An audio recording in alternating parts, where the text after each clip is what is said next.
ভালো আছেন? আমিও আল্লাহর রহমতে ভালো আছি। আজকে আপনাদেরকে আমি ইন্ডিয়ান মেডিকেল বিষয় নিয়ে যারা ইমিগ্রেশন ক্রস করেন তাদের সাথে কিছু বাস্তব অভিজ্ঞতা শেয়ার করব, যেটা আমার নিজের একটা গ্রুপ টিমের সাথে এই কাজগুলো হয়েছে। অনেক ঘটনা ঘটছে, দীর্ঘ 3-4 ঘন্টা ইমিগ্রেশনে কথা কাটাকাটি, সর্বশেষ এন্ট্রি রিফিউজ দিয়ে ব্যাগ দেওয়া হয়েছে। তো এই সকল কি হয়েছে, কি করলে আপনারা সেফ হইতে পারবেন বা কি সমস্যা হইতে পারে, এই সকল বিষয় নিয়ে আমি আজকে আলোচনা করব। আলোচনা করার আগে আমি আপনাদের কাছে একটা ছোট অনুরোধ রাখবো। সেটা হচ্ছে, যারা আমার ভিডিওটি দেখেন এবং ভিডিও দেখে কোনো না কোনো তথ্য আপনাদের কাছে তথ্য প্রবাহ ভালো মনে হয়, তারা আমার ভিডিওগুলোতে অবশ্যই সাবস্ক্রাইব করবেন, লাইক কমেন্ট শেয়ার এগুলি করবেন। আমি আপনাদের কাছে ছোট্ট একটা অনুরোধ রাখলাম। যাই হোক, আসি মূল আলোচনায়। গত 1 সপ্তাহ আগে আমাদের ইন্ডিয়া যাওয়ার কথা ছিল মেডিকেল ভিসা। যে ভিসাটা ছিল আমাদের জানুয়ারির লাস্টে ভিসা লাগছে। তো আমরা ডাক্তার দেখাইতে যাব, আমাদের গ্রুপ টিম সাথে আমরা প্রায় 6-7 জন ছিলাম। তো যা এই 6-7 জনের সবাই আমরা আগরতলা ইমিগ্রেশন দিয়ে যাওয়ার জন্য প্রস্তুতি নিচ্ছি। এটা সত্য যে আমরা ডাক্তার দেখাইতেই যাব, এটা আমাদের ফাইনাল। এবং হ্যাঁ, আমরা প্রথমে মেডিকেল ভিসাটা যখন লাগানো হয়েছে তখন শারীরিক অসুস্থতা ছিল। ভাবলাম যে ডাক্তার যেহেতু দেখাবো, সাথে পর্তুগালের ভিসার জোয়ার যাচ্ছে, আমরা পর্তুগালে এম্বাসি ফেস করব। তো যেহেতু পরবর্তীতে পর্তুগালের নতুন আইন হলো, ইমিগ্রেশন লয়ার সবকিছু চেঞ্জ হয়ে যায়, তখন আমরা চিন্তা করলাম পর্তুগালের ডেটও আসছে না, এর ভিতরে আমরা একটা পুলিশ ক্লিয়ারেন্স করে নিয়েছিলাম। কিন্তু এরপরও দেখলাম যে ভিসা তো আর হচ্ছে না।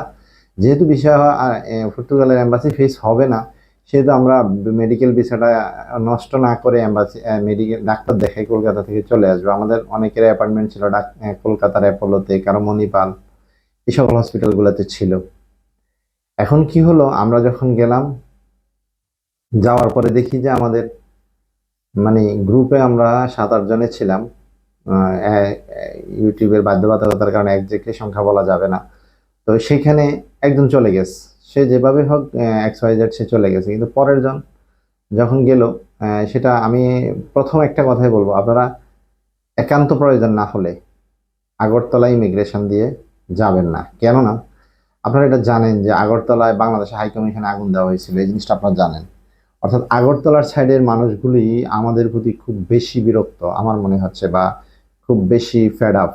এটা আমার নিজের ধারণার মধ্যে হয়েছে, জিনিসগুলো বুঝতেছি। কিন্তু যেমন আমরা জেনুইন ভাবে মেডিকেল ভিসায় যাব, এটা ফাইনাল। এটা আমি আমার ভিডিওতে আমি প্রকাশ করলাম যে ওই গ্রুপটা 100% মেডিকেল ভিসার জন্যই গেছে, মানে ডাক্তার দেখাবে সেজন্যই গেছে। কিন্তু ওরা দীর্ঘ 5 ঘন্টা ইমিগ্রেশনে যেই বার্গেটিং এবং মোবাইল নিয়ে রেখে দেওয়া, মোবাইলের ডাটা কপি সব কিছু রেখে দিছে ওরা।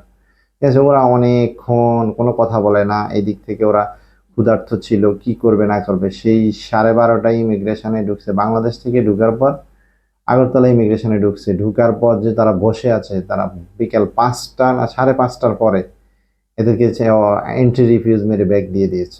এই জন্য আমি বললাম, আসলে এমন একটা পজিশন, এখন একান্ত প্রয়োজন না হলে কেউ ভিসা লাগাবেন না বা যাওয়ার জন্য চিন্তা করবেন না। কারণ আসলে প্রেক্ষাপটটা এমন হয়েছে, এখানে কাউকে দোষারোপ করে লাভ নাই। যে একটা অবস্থা বর্তমান প্রেক্ষাপটে দেখতেছি, যে আসলে জেনুইন যারা ডুপ্লিকেট তারা পার পাইয়া যায়, আর যারা জেনুইন তারা পার পায় না। অনেক সময় এই ডুপ্লিকেটের কারণে জেনুইনরা পার পাচ্ছে না। শুধু সেটা নয়, এখানে অনেকেরই দেখি যে এম্বাসি ফেস করার জন্য এক্সট্রা মানে ও কয়েকদিন ধরে ভিসা এক্সটেনশন করে থাকেন, অনেক সময় দিল্লিতে অবস্থান করে থাকেন। আসলে এগুলো যুক্তিযুক্ত কারণ না দেখাইতে পারলে বা লিগেলি না থাকলে আপনারা এই জিনিসগুলো থেকে একটু চিন্তা করবেন।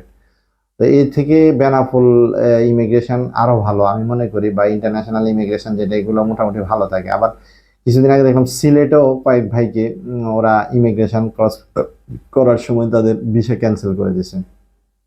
এর কিছুদিন আগে একটা ছোট ভাই গেছিল ডাক্তার দেখাইতে, বা সে যে কাজেই গেছে, সে তার হয়তো সেটা আমাকে বলে না, সে ডাক্তার দেখাইতেই গেছে, ডাক্তার দেখাইছে। ডাক্তার দেখানোর পরে সে কলকাতা দিয়ে ঠিকই সে ঢুকতে পারছে বেনাপোল দিয়ে, কিন্তু আগরতলা দিয়ে যখন সে আসছে, তখন তাকে সে ডাক্তার দেখাইছে, সেই কাগজ দেখাইছে, কিন্তু ওনারা বলতেছে পরীক্ষা কেন করেন নাই, ওষুধ কেন আনেন নাই, মানে বিভিন্ন ইস্যু দেখাইয়া ওর ভিসাটার মধ্যে ক্যান্সেল মারে দিছে।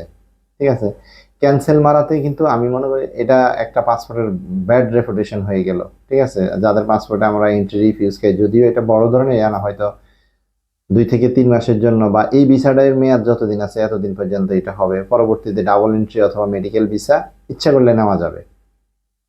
তা আসলে ইমিগ্রেশন অনেক হার্ড হয়ে গেছে আমাদেরকে। আপনাদেরকে আমি একটা কথা বলি, আপনারা অনেক সময় আমি দেখি পাসপোর্ট, বা আমরাও পাসপোর্টের ভিসাগুলা যে ইন্ডিয়ান করি দালালদেরকে দিয়ে অনেক টাকা দিয়ে করি, কেউ 50, 1 লাখ, 80,000, 90,000 দিয়ে করেন। আদৌ কি ঢুকতে পারবেন কিনা এটার গ্যারান্টি 100% নাই, ঢুকতেও পারেন নাও পারেন। এই জন্য আসলে আমার মতে যেই ভিসায় যাওয়ার সিদ্ধান্ত থাকবেন, বয়সের ক্ষেত্রে দেখবেন আপনাকে বুঝতে হবে। আপনি মেডিকেলের জন্য 20 বছর একটা ছেলে, হ্যাঁ মেডিকেল অবশ্যই আপনার হইতে পারে মেডিকেলের জন্য, কিন্তু আপনি বাপ মাকে অ্যাটেন্ডেন্ট না দিয়ে আপনি একা একা মেডিকেলের জন্য যাবেন, এটা ওরা কি ইমিগ্রেশন অফিসার কতটা বিচক্ষণ হইতে পারে? আমি শুধু নর্মাল আগরতলা ইমিগ্রেশনের ইয়াতেই বুঝতে পারছি যে এবারে অন্যান্য ইমিগ্রেশন কি হইতে পারে। তো এই জন্য অনেকেরই দেখি যে মানে অনেক যে সমস্যাগুলো মূলত হয় সেটা হচ্ছে যে অনেকে মোবাইলের মধ্যে পুলিশ ক্লিয়ারেন্স রেখে দিছে বা বয়েজ রেখে, ওরা হোয়াটসঅ্যাপ পর্যন্ত চেক করে। ইভেন ওরা এই কথাও বলছে যে আপনাদের প্রত্যেকের 2টা মোবাইল আছে, যদিও প্রত্যেকটা কথা ওদের সত্য এরকম না। আমি দেখছি অনেকের একটা মোবাইল আছে 2 বছর চালাচ্ছে, কিন্তু ওনারা ধরার জন্য ফট করে বলতেছে কোন দেশে এম্বাসি ফেস করবেন আগে সেটা বলেন। যখন বলছে যে না, বলছে যে কথা বলবেন না, অর্থাৎ এখানে কোনো কথা চলে না ইমিগ্রেশনে। ঠিক আছে, তো ইমিগ্রেশনের বিষয়গুলো এটা বাংলাদেশেও হয়েছে, বাংলাদেশে ওরা অনেকক্ষণ যারা করছে যে না কেন একসাথে যাবে এতজন কেন, বা আমি মনে করি যারা ইমিগ্রেশন যারা মানে কে কোন উদ্দেশ্যে যাচ্ছেন সেটা আমি জানি না, বা এটা আমার বলাও ভিডিওতে যুক্তিযুক্ত না। যে উদ্দেশ্যে যাচ্ছেন এটা যুক্তিযুক্ত কিনা এবং এটা হয় কিনা, যেমন আমরা যারা গেছি আমাদেরও কিছু ভুল ছিল আমি মনে করি, হ্যাঁ ছিল। তবে যখন কোনো ইমিগ্রেশন অফিসারদের নজরে পড়ে যাবেন আপনি, তখন ইমিগ্রেশনের সকল অথরিটি আছে আপনাকে চেক করার, আপনার মোবাইল নিয়ে আপনার সকল তথ্য, আপনার ব্যাগ ঘাটা, ব্যাগ চেক করা, সবকিছু ওরা করতে পারবে, এটা ওদের অথরিটি আছে। তো এই জন্য আমি বলবো যে যে পারপাসে যাচ্ছেন, যেভাবে যাচ্ছেন, যদি একান্ত প্রয়োজন না হয় আপনারা ইন্ডিয়া যাওয়া থেকে বিরত থাকেন, একান্ত প্রয়োজন না হলে। কারণ এখন আসলেই পরিস্থিতিটা এমন যে 2 দেশের মধ্যে যে মানে আপনারা আমরা কি কোন স্ট্যাটাস দিচ্ছি, ফেসবুকে কি লিখতেছি, বা ওরা কি লিখতেছে, বা ওরা আমাদের সম্পর্কে কি ধারণা রাখতেছে, আমরা ওদের সম্পর্কে কি ধারণা রাখতেছি, কম বেশ সাইডের বর্ডারগুলো এগুলো বোঝে, এবং এই বোঝা থেকে প্রত্যেকের দেশপ্রেমের প্রতি একটা আন্তরিকতা থাকে। তো তারা এগুলো বোঝার পরে দেখা গেছে যে এই আমাদেরকে ওই আপনাদের এই ভুল ফেসবুক স্ট্যাটাস বা বিভিন্ন মন মাননীয়তার বিষয়গুলো যারা সাধারণ পাবলিক মেডিকেল ভিসায় যাচ্ছে অথবা ডাবল এন্ট্রি ভিসায় যাচ্ছে, যে কোনো বিষয়ে যাক, ওনারা বিভিন্নভাবে হ্যারাসমেন্ট করে বা বিভিন্নভাবে হ্যারাস হইতে হয় আমাদেরকে। তো আসলে আমাদের এই বাস্তব অভিজ্ঞতাটা আমি ফেস না করলে হয়তো বলতে পারতাম না আজকে আপনাদের সাথে। আমি শুধু অভিজ্ঞতাটাই শেয়ার করলাম যে আসলে আপনারা যখন যাবেন, যদি মেডিকেল ভিসা হয় তাহলে মেডিকেল ভিসায় যাবেন, তবে আপনাদের মোবাইলের সকল কিছু আপডেট রাখতে হবে। যে আপনারা দেখা গেছে আপনি সৌদির জন্য পুলিশ ক্লিয়ারেন্স করছেন, ওনারা যদি এই পুলিশ ক্লিয়ারেন্সের আবেদনের কপিটাও পায়, আপনাকে ওরা ছাড়বে না। ওরা বলবে যে আপনি মেডিকেল ভিসা না, আপনি এম্বাসি ফেস করতে যাচ্ছেন, এই কথাটা ওরা বলবে। হোয়াটসঅ্যাপ চ্যাটিং, হোয়াটসঅ্যাপের ভয়েস পর্যন্ত ওরা চেক করে। ঠিক আছে, এরপর একে অপরের সাথে কি কথা হয়েছে, একসাথে কে ঢুকছে, এর আগে আপনি কার সাথে কথা বলছেন, ওরা ওয়াইফাই কানেক্ট করে ওই দেশে ফোন দেয়। যখন এক ছেলে বলতেছে যে আমি সৌদির জন্য করছি, বলতেছে সৌদিতে কে থাকে, আমার ভাই। বলতেছে ঠিক আছে আপনি আপনার ভাইকে ফোন দেন। আপনার ভাই যদি বলে আপনি সৌদির জন্য করছেন, এখন ওর ভাই আসলে যদি সে আসলে অন্য দেশের এম্বাসি ফেস করে, তাহলে তার ভাইকে হুট করে বলতে পারবে যে না কে আমি তো জানি না এই সেই, তখন কি হবে, আপনাদের ভিসা ক্যান্সেল হবে এবং যেতে পারবেন না। এই সাথে যদি ঠিকই 2 নম্বরই কোনো চিন্তা ধরেন এম্বাসি ফেসের জন্য যাচ্ছেন, কিন্তু আপনি ওদের কাছে মিথ্যা বলছেন, তখন আপনার পাসপোর্ট তো ক্যান্সেল করবে, দ্বিতীয়বার ইন্ডিয়া যাইতে পারবেন না, পর্তুগাল বা বুলগেরিয়া বা যে কোনো দেশের মানে এম্বাসি তো আর ফেস করতে পারবেন না ইন্ডিয়ান ভিসা না পাইলে, এতে আপনার অনেক বড় ক্ষতি হবে।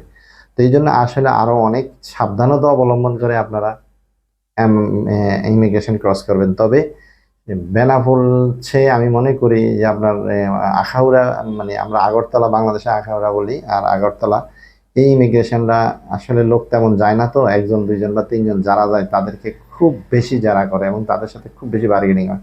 স্বাভাবিক যখন ছিলাম তখনও আমরা যখন গেছি ওখানে, আমার মনে আছে ওখান থেকে আসার সময় আমরা গেছি, যাওয়ার বেলায় তো মার্কেটিং করছি, আসার সময় ওনারা আমাকে লাস্টে আমাদেরকে বলতেছে করেন যেই মালামাল কিনছেন এগুলা স্লিপ দেন, কোন কোন হোটেলে ছিলেন ওই হোটেলের ঠিকানা দেন। মানে এগুলা যখন দিতে মানে একটু সমস্যা, মানে হোটেল আসলে আমরা ওই সময় এত সিরিয়াসলি খেয়াল করি না, কিন্তু এর পরে ইমিগ্রেশনের ভিতরেই ওদের কিছু আউটলুক আছে, ওরা বলতেছে যে বাংলা টাকা দিয়া যান বা ইন্ডিয়ান টাকা কি আছে, 400 হলে 400, 500 হলে 500 দিয়া ওরা মানে বর্ডার ক্রস করাইছে, মানে ইমিগ্রেশন ক্রস করাইছে, এরকমও হয়েছে।